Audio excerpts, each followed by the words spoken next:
Welcome back, denizens of the Omniverse. Today, I want to share just a little taste of my weekend at San Diego Comic-Con, because not only was it my first time at San Diego Comic-Con, it was my first time in Cali in general. And for both occasions, I think I was very unprepared, if you cannot tell. While we were there, I took a bunch of pictures. I live tweeted the panels. If you haven't been following me on my socials, you've probably missed out on quite a lot of updates. So definitely go make sure you're following those accounts, as well as Team JVS's. Without them, I would not be sitting here among other people just asking questions of some of my favorite creators. I got to sit down at a round table with Vivienne Medrano, Brandon Rogers, Richard Horvitz, Erika, Henningsen, and Amir Talai. We just all got to kind of go around and pick their brains for a good 30 minutes, man. And it was wild. It was something. I had a lot of fun. I was nervous. Very nervous. On top of the nerves, because I was using my camera to record, I had to use, I had a little tablet that I was using to store my notes and stuff on. Just before they sat down, I guess it overheated or something, because it had a full battery. It just shut off, came back on, and had factory reset for some reason. Please excuse any awkwardness that may appear in the upcoming video. And as always, if you want more Hellaverse content, I've reacted to both shows in their entirety, and I will continue to do so until they either end or I die. With that said, let's get ready to just jump into the interview, and be easy on me, guys, please.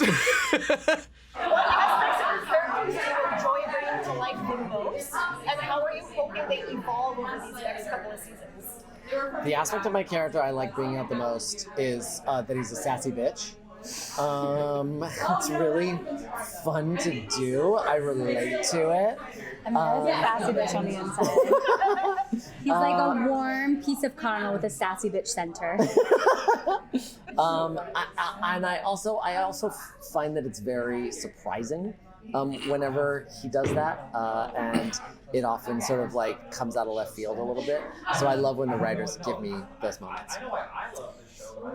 I just love when I get like an actual like dramatic scene. I feel like a lot of the Charlie stuff is like pretty asthmatic. It's just like a lot of speed talking, and I like really feel like I'm about to pass out sometimes.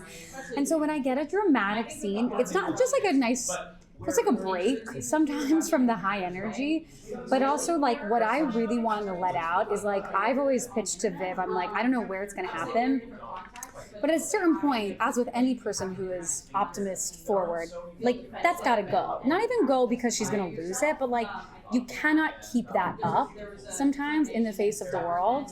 And like I always akin it to like the moment in Wicked where she sings No Good Deed, and I'm like, I want that moment for Charlie. I think it's coming. I don't know when, but I just like know Viv has such a clear vision of this character, like becoming an adult. And I'm like, I want that dark underbelly of reckoning that like every child, young person goes through when they're like, oh shit, the world is like a scary place. Doesn't mean we lose something, but you kind of have to like reckon with that awareness. Yeah. That's what I want. And I want the wind machine. In the recording booth? Yeah. I was like, if I don't have the recording booth wind machine, I quit. Yeah. Who's next? Okay, so both of you obviously have quite experience in musical theater. So, if your character could star in any Broadway musical, what musical would it be and why? Sweeney Todd. Who would they play? Sweeney Todd. Okay. Because he gets to murder people. And Well, then your character, not you and me. Yeah. You can answer that too. And then Alistair gets to eat them, too. So, bonus. I also would love to play Sweeney Todd someday. I always say that Charlie Stadium musical is The Wizard of Oz because there's like so many things in it that like feel like her, but I'm like, what would she want to do? 8 times a week? That's always your thing. 8 times a week, though. 8 times a week, though. 8 times a week. I don't know. I think she'd want to do like a really cool, like, you know what she'd love to do?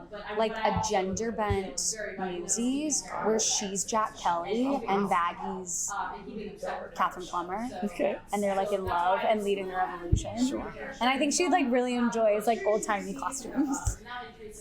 I'm with it. Like, I like can it. you see them being like papers. Like, yeah, that'll happen. Yeah. Here for it. Oh no, is it 3 o'clock? I bet it's 3 o'clock. It is 2:10. Oh, okay. I usually start to like really lose my mental capacity around 3 o'clock. But in a positive way for interviews, I promise. For someone who has played in both playgrounds already, what advice do you have for Amir? That's me. I played both. And is there anything that intimidates you about hopping into unfamiliar territory? Meeting Broadway. No, Helluva. The I shows. was Bethany Ghostfucker. Oh, I see. No, well, you said playgrounds, and we were talking about 8 shows a week. So Yes. Broadway. So yes, I did Bethany Ghostfucker. Any advice? Any advice on doing Helluva? Well, you know what's funny? By the time I did Helluva, we'd already done season 1, so I was a lot more comfortable improving. And it also seems like the Helluva universe allows that a bit more, just because like we have a lot of story we have to get through in Hazbin. So I don't know. It was more than like, it's not really advice. It's just like you'll be surprised. Like the vibes were so much more like, like play. Really? Whereas like we don't always get that in Hazbin, just because like it's really text. Like we have to move through a lot of plot. Yeah, I mean, look, if you see Alistair in Helluva, it's going to be Alistair, so I'm just going to do that. I think if I were to jump into Helluva in a different role, it would probably be something decidedly more unhinged. Yeah, Helluva feels like what are like 2 brands where it's like I feel like in like the Marvel universe it's like what's the one that like Chris Pratt, it's like we're like the Captain America I don't know. Guardians, but then Helluva's like the Thunderbolts. What's the one that like Florence Pugh is in right now? Thunderbolts. Yeah.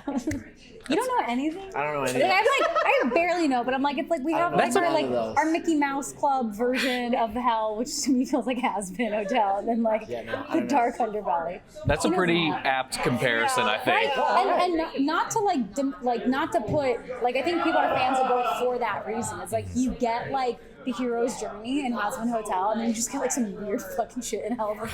It's like they're interested in story in a very similar way, but this story is much more granular as opposed to like sweeping themes, the way that Hazbin Hotel is. I think. So this is kind of a silly question. So if you were trapped on a desert island with any character other than your own, what character would you choose? Angel, we'd repopulate the Earth. Yeah, that's true. Husk, because I think he'd mostly like leave me alone, but he'd also be dependable, and then at times he'd be like, listen, man, we got to take care of this, and this, and would like call me on my shit. You'd probably survive. Exactly. I don't think Charlie and Angel will survive. You're pinning your hopes on the babies. The babies will take care of us. If you manage to find drugs, you might be okay. We might be okay. Correct. Love that question. Let's go. When you first took on the role of your characters, what were your initial thoughts, and how have those thoughts changed over time? I had no thoughts. I just jumped in. I don't know. We didn't get all the info. Like all we had was episode 1. So it's like my thoughts, no thoughts at the beginning. I just like walked in and did it. Yeah. But now my feelings about the show and the character have developed because we know more information. Yeah. I go back and do many things different. Really? Not even like, if I watch the episode, I'll be like, oh, no, that's a good choice. But like, you know what I would do different? The first 6 minutes of season 1, where she's doing the monologue, I would do that entire thing over. Really? You can hear, it's not the way I talk.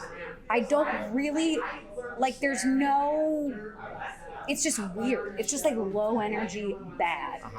I think It's not bad. No, it's bad. I always tell people, I'm like, if you don't know what Hazbin Hotel, let's get through the first 10 minutes, and I can feel okay saying that because those are my 10 minutes. And I'm like, and then as soon as other people pop up, you're off and running. Huh. But like, that's what I would. Maybe it's because it was very much only you. It was only me. There And was so no you scene. didn't have like you didn't have anyone to play off. Correct. Yeah. Right. So like So there was no chemistry to be had. Correct. Because it was just you. It's just monologue. correct. Yeah. Has anything changed about what you feel about the character? I mean, I understand him more deeply, but I don't think that that would change how I would have done anything in season 1. Sure. I think that this might be just me, but I think a lot of actors overestimate how deeply they need to understand a character in order to play it. I think that as long as you make sort of a strong choice, the creator, who has the deepest understanding and a deeper understanding than you'll ever have, will get the right take that they need and use that take. Like on the TV show Lost, they never told them why they were doing anything, because a lot of times they had no idea. But they would just say, just do the scene, and they would read the lines, and they would have their moment, and it would cut together perfectly. And that's all you need sometimes. Yeah. That's very much. Yeah. Is that it, or more? One more. One more. Do you have one? I can ask one. So, what do you guys think keeps bringing fans back? I mean, this show came out, it became the highest Amazon Prime animated show that people watch. Why do you think that is? Why do you think they keep coming back? Oh gosh. I don't know. No, I mean, what I mean There's is nothing like, else like it. Like really, how many people can say they're on something that is like wholly original? yeah. Like I really But- believe in how original it is. Like there's nothing that looks like it. There's nothing that like the concept of the Hellaverse is like that. Like that's not a term that existed until Viv created it. Yeah, Like, think but, about that. Yeah, I know, but the question, He's like, I don't know. the question, like, how, like, if Why do they if keep I coming knew back? the answer to that question, I would make 5 more Hazbin hotels and be rich. But Yeah, there's some alchemy in what Viv has that's done my point. that we can't quite pinpoint. But what it's not that I don't understand what's appealing about the show. Yeah. You're like, what's the secret? We don't know. But what I will say, what I think keeps them coming back is she keeps expanding it. Like every time, not just with the characters, but it's like every time you're kind of like, yeah, we've probably seen like enough of like this plot line. It dovetails into something else. Like it doesn't, the way that like a sitcom is like constantly reinventing the same story over and over, like I do not think we're doing that in a way that's like very engaging. You really are like, what the fuck is happening next? Yeah. So much of it, like we don't know. Sometimes we get episodes and we're like, oh, that's what happens? That's wild. Yeah. But yeah, we don't really know why. And I also feel like it's a little dangerous to go too far down that road. And just enjoy it for what it is. Yeah. Viv is brilliant. Yeah, Viv's brilliant. Leave it there. We're just dumb. Thanks, you guys. Sorry, Richard. Sorry, Richard. Can you like move? Sorry, Richard. Wow. Celia? Yes. This one? Oh, and I switch sides? I guess switch the other side. Change it up a little. Let's try a good or bad side. But I'll tell you what, if this chair is anything above warm, I'm going to not want to sit in it. Well, I'm in Amir's chair, so it's wet. Oh. Perfect. Okay, so you guys have begun or have already been in the midst of working on season 3 and season 4. So if you guys could go back to the last 2 seasons, is there anything you would change about your performance? Yeah, Yeah, you're not. Well, you know what? No, actually, I think we nailed it. Yeah, I think we did really good. I think that I'd have more Moxie songs. Yeah. That's what I would do differently. And I would probably feature Blitz's butt a little bit more. I was going to say a little less of Blitz's butt. Yeah. But I want more Blitz butt. I want more Blitz hole even. We don't even go anywhere. yeah, well, we done enough of that. Oh See, my you knocked it God. over. See what happened? I You excited shocked them. the camera. Yeah. The camera clearly wants Blitz's Yes, butt. that's more Blitz butt. There we go. No, I think that we're very meticulous about our vocal performances because I also direct. So I think we're pretty happy with the way they came out. I think I will say there was one time I asked to re-record a line and Viv said no. I wanted to when Blitz drives off when he says goodnight and drives off and Yes. leaves Stolas hanging At the there. party. I thought that sounded too mean, and I hated that. And I was like, I don't want him to be that mean. And she was like, no, we need to feel this sting. And I felt so bad. I wanted to go back and do a more soft good night or something like that. But was that a Brandon feeling or a Blitz feeling? that was a Brandon. Yeah, so that's a Brandon feeling, And but it was appropriate for Blitz. But it's appropriate for Blitz, and that's been a hard pill for me to swallow because I very much Blitz is also like my first voice acting role, and so I care so much and I relate so much to him. And then when he starts to go through shitty stuff, I don't want him to go through it. But I know it's great for his growth and his character development and all this and that. I just don't want him to pass me with human growth. I don't want him to become a better person than me at any point. That's not going to be difficult. I think we're already there. Yeah, we're way past that. And Moxie will get, or Richard will get to Moxie's level of wholesomeness one day. Someday. I'm like With a so capital H. unwholesome. Yeah, no. Yeah. We're sticking with that. So now both of you work behind the scenes as the co-writer and the voice director. What was it like, and what kind of discoveries did you make when taking your characters from the page and bringing them to life in the booth? It really kind of felt like a film gig. Like, it didn't feel like this whole new thing. It just felt like, well, because also when we did the pilot, we were on camera, so there was a sense of like performing. It did not feel as, I don't know. It didn't feel as much as I learned. There's new things about voice acting that you learn that you don't see in screen acting. I didn't realize it was going to be so tiring. A day on like a movie, like a screen set it's 12 hours. And in a booth, we're there for 4 hours tops. And I remember on season 1, I was like, no, let's go for 8 hours. I can do an 8-hour session. And Richard's like, and by hour 2, you're feeling like already. You're exhausted. You don't take breaks. I mean, it's not like you're not waiting for people to set up lights or cameras or anything. So it's just you're only acting during that time, and you get tired. My friend Billy West had the most graphic and articulate expression of what it is that we do, and it was, our job is to create a world in our imagination and then throw it up in Technicolor on the microphone. It's pretty graphic, but it's true, because if we don't see it in here, then it doesn't get captured by the mic, and if it's not captured by the mic, then the storyboardists and the animators aren't going to have what they need to make the whole scene cohesive. So it's exhausting. Directing wise, for me, we were recording like the whole season all at once. So in a typical record, we would do an episode a week with everybody, but because half our cast is in New York, half our cast is here, we're trying to get everybody when they're available. So I might record Brandon in episode 1 and in episode 4 and episode 5 that day. So it's really important for me that we have a cohesiveness in story.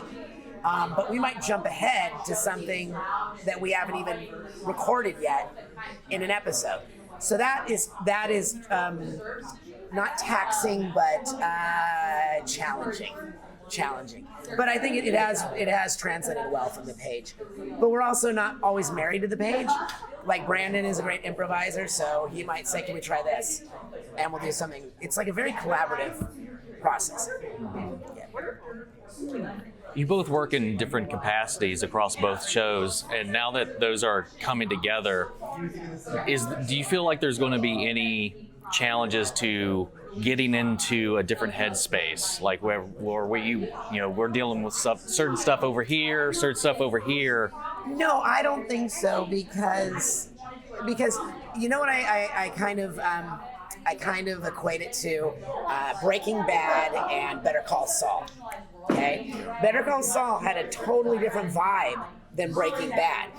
Helluva Boss has a totally different vibe, as Brandon was saying earlier. Hazbin is epic. It's epic in the wars with the angels and all that stuff, and it's epic in redemption. Ours is a more character-driven, very much intimate storyline, right? So keeping them straight in our heads is pretty easy for me, because they're tonally different. Yeah, no, you probably have to juggle both shows more than me, because Richard is constantly, like, in Viv too, the two of them are living in two separate universes, going back and forth. I don't know how you keep them straight, but, well, they certainly aren't straight. yeah. I sometimes don't remember which character was in which show. That is true. He's constantly, like, living. Whereas I just show up as Katie Killjoy for a couple days and shoot out all my tits, and then I go, and I can remember what's Hazbin and what's Helluva. Also, you know, Richard taught me that I've been incorporating in my own on-screen acting is he says I want to hear the smile. When I'm Katie, he's like, I want to hear that because she has this big smile, and he's like, I want to hear that through the mic, and that I was like, oh yeah, hear this or hear, you know, just to hear a facial expression has helped me on screen as well. Yeah. It really reminds. There's a lot of on-camera actors that don't do well in voiceover because they're used to just a look. Like they can raise an eyebrow, and on a giant screen, an eyebrow can speak volumes, but in a voiceover booth, that's not picked up by the microphone. So, like all my characters have always had, hey, that sort of stuff to like transition to the next scene. So, All right, so these shows are part of like a growing trend of like adult animation that is can go like way off the rails, like just balls to the wall, and but it's also really heartfelt and sincere. So why do you think that this is like really that more adults are turning to animation as like a preferred choice of media? Well, I think that we grew up with it, certainly, and I think when you look each generation going back, animation I feel like was taken less and less seriously, and I feel like as we get older, animation, I mean now it's like movies. People treat animation with such seriousness. I think even like my agent was like, don't do silly voices. Like voice acting is acting. It's it's grounded. It's not like the goofy thing it was back in Richard's day. Where? What day is it? But where am I? I think this is more of a question for Richard, though. Richard, you know what I believe it is? I believe that especially like the fandom has a real tendency, and you probably have seen this, to project their imagination onto our storylines, right? So that's where you get all the ships, right? And you get like people will come up to us at conventions all the time and say, well, what if Blitz were to marry so and so and so? So I think that what the adult animation world does now is it's very fertile in the imaginations of the viewers. So you have people that are like creating their own storylines. I used to see this all the time with Invader Zim, with things like Zagar and stuff like that. And back then, we would not even acknowledge, Zagar or any of that stuff. Now it makes for great shows. Hence Helluva Boss and Hazbin. So. So much. Yeah, it was a lot of that. I would get things I'd get 2 emails. I'd get, what if Gaz and Zim got together and Zagar? And then I would get the emails like, I hope you don't die because you're going to hell. Because we got a lot of those. And little did I know I'd be doing 2 shows about hell. So maybe that person was smarter. You're right. Yes.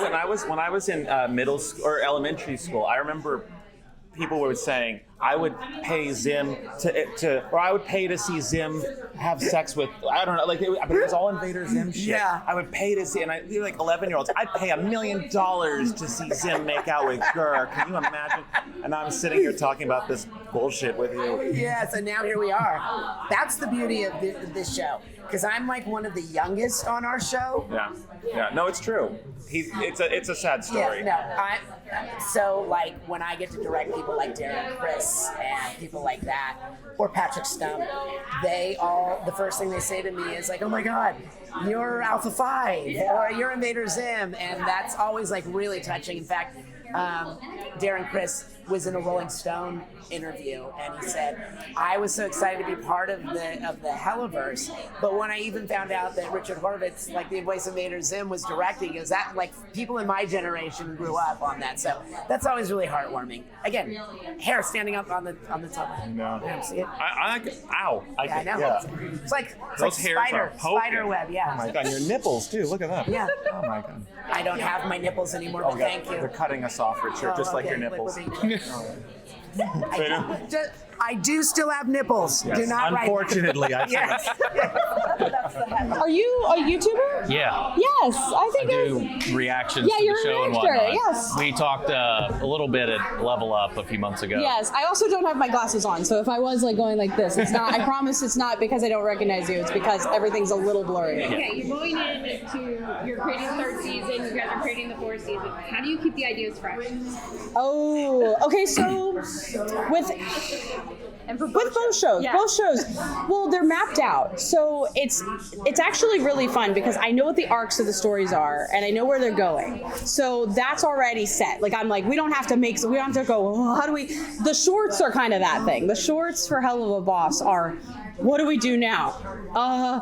We could have them, who's someone we haven't had them kill yet? You know, like it's kind of like that, which is really fun though, because the shorts have actually become our experimentation. So when we're like, that's a fucked up joke, let's make a short about that, you know, or like, that's stupid, I love it, you know, that's the shorts. So I feel like coming up with fresh ideas is both hard, but also like I really like, we're letting ourselves like just have fun in a way that we can't do on the main show. On the main show, we have like a very intrinsic storyline where like there's lore, there's a map, and we have to be very you know, specific, and we have to put a lot more effort and a lot more focus into the main show, whereas with the shorts, so I feel like coming up with fresh ideas is not hard for the main show because we already know what they are and we already know what makes them, you know, fresh to the season, but doing it for the shorts is like we are having to manifest new storylines, you know, as much as possible, but they are really fun, and I'm excited for people to see more of the chaos we've come up with those. But with Hazbin is fun because I have the whole season mapped out, the episode premises kind of set, but then in the writing room we kind of come up with, well, like what makes the song, like what will the song be, or like what will be like the hook of like this character's plot, you know, like we know what they need to accomplish, but we don't always know how or the setting, and so sometimes it'll kind of manifest in the room of like, wait, we've never gone here yet, maybe this plot line happens in this location that we've talked about but we've never been, you know, and so that's what's kind of fresh and fun. But yeah, it's not too hard to come up with fresh ideas for the main show, but yeah, for the shorts, entirely different story. Now, what excites you the most about the new seasons of both shows coming out, and what are you hoping that audiences connect with? Ooh, so what excites me about, so I have to kind of separate it because they're in different places. So obviously so I've said in a couple interviews, season 3 of both shows is my favorite season of both shows, but season 3 of Hazbin is still a ways away, so I can't talk about that one yet. But for season 2 of Hazbin, what I'm most excited for people to see is, one, I think like the quality of the show on every level has upped. Like I think the writing is stronger, I think the pacing is stronger, I think we were given a little bit more time, so we have more ability to let the story breathe. I think just in general the story of season 2 is much easier to tell in the time frame we have, and I think that the animation has just leveled up so much. We were able to have a little bit of a more experienced team, and I think that people who worked on it really put their all into it, and it just did amazing work. And so I think visually it's just bigger. So yeah, I'm so excited for people to see it. I'm very, very proud of season 2. I genuinely think it's better than season 1. As proud as I am of season 1, I'm so proud of it. I think that we did so much for what we were given, but like this season I feel like it's probably the first proper season of the show in terms of what it can be. So I'm very excited for that. And then with Helluva Boss, I think it's the season that we've spent so much time building up to this season, and it's kind of like, I don't know, it's the culmination of a lot of emotional things, but I also am really excited because I feel like we really struck the right balance. We figured out from the first 2 seasons how to kind of balance all the characters in the cast, and I think what made it really easy to do that was the addition of Stolas now being among them. So Stolas kind of being at the office and being part of IMP easily changed how we were able to structure episodes and plots to not have to feel like we were pivoting over to the Stolas and Blitz story. And so I'm very excited for people to see it in the sense that I think that show also has found a rhythm in season 3. So yeah, very excited for both shows. Thank you. With this announcement that we're getting essentially what I would call like a recontextualized pilot. Yes. For, kind of incorporating what the show eventually became and then going back with that same thing in mind, now that the universes can play together, is there anything else you would maybe wish you could go back and tweak? Ooh. That's a good question. I feel like we've done a decent job just because we've had to keep them so separate. I feel like we've had a decent job of telling stories that still fit together but like don't. The only thing I can say is that I can't give away timeline stuff, so that affects what we could or couldn't have gone back and changed. So I feel like we're currently in a good place. Like I don't know what I would have go back and tweak without giving away a lot of like when they might be taking place in the same universe, right? But that is something that in our brains as writers we're keeping in mind and will eventually be revealed. I just can't say what. I appreciate the answer because that answers another one, I think. How would you say is the main thing that fans in conventions and everything says to you that connects them with the series, and also how difficult it would be to have a musical in Broadway? Well, I can answer that last bit. Musicals are hard on Broadway. I would obviously love for one to happen, but practically speaking, they take years of development. They take a lot of work and effort. It's completely different. Industry, a completely different beast. That said, we've definitely had conversations about what it could look like, and obviously it's a dream of mine to be on Broadway in any capacity, so I would love to see what like a Hellaverse Broadway musical would look like. So we'll see someday, who knows. But as far as what people say resonates most with me when I go to cons, I think a lot of it is the characters just mean so much to people, and I think the reason they do is because there's so much like the audience it found is a young queer audience, or people who feel othered, or people who feel different, or people who just like wanted to see a show that kind of takes risks, or they secretly like musicals and they're like, oh my gosh, like an adult show that kind of looks like a 90s cartoon but it's got music in it and it's got heart and emotion. And maybe even sometimes people want things with more depth and heart than just a Family Guy episode, and so I think from like adult animation. So I think like all those things are reasons why people resonate with the characters as much as they do, and that's usually what people tell me means the most to them. They'll tell me like Alistair means a lot to me because of his identity, or the fact that he's a cool character who's ace, or something like that. Or people really relate to Angel Dust. I've had so many sex workers come up to me who heavily relate to his experience, which means a lot to me because that's where it comes from. Like I've known real people in sex work industry. I really care about that, the people who do that. I feel like it's such a like historically downtrodden line of work that people just take for granted and look down on. And so to me, I'm like, those are the things I put into the show because I care about them. And I feel like that's stuff that, and every time someone comes up to me and says this character like is my like I've never seen an experience like mine on TV, so thank you. That's all I'm like, that's why I'm making this show, for those people. So yeah. Okay, sorry, I take a long time to answer. So how do you think like the streaming era, like all the platforms and YouTube has helped contribute to the visibility and the freedom that you have with these shows? I think honestly the accessibility of YouTube is really huge to get these shows to an audience. I think it's like a mixed bag in terms of like success because the algorithm may not favor you. Our releases are like sporadic over months, and that's not how the algorithm of YouTube works. So we just got really lucky with the built-in fandom that we have, that people know when episodes are coming and they go and they watch them. But yeah, it's I think the accessibility of YouTube globally is also how it can help find an audience and kind of break down some of these like barriers with like the streaming sites. But I think obviously there's benefits to the streaming sites that I've said many times. Like the biggest one is censorship, because unfortunately Helluva, we still have to battle with the show getting flagged. I think Mastermind even right now is age restricted, and I'm like, why of all episodes? Why? But like, you know, we have to kind of deal with that stuff, which unfortunately isn't great for the show.